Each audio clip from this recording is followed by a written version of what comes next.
आज देवाला सुट्टी आहे. कृपया मंदिरात जाऊ नका. देव खूप बिझी आहे.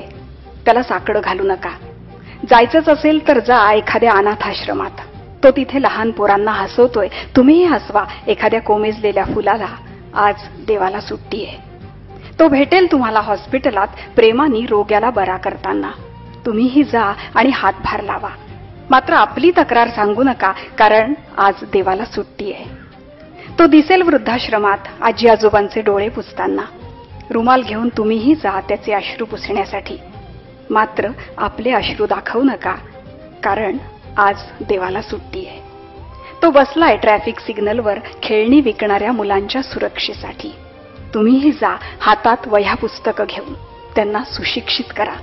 मंदिरात जा हवं असल्यास, पण आज देवाला सुट्टी आहे.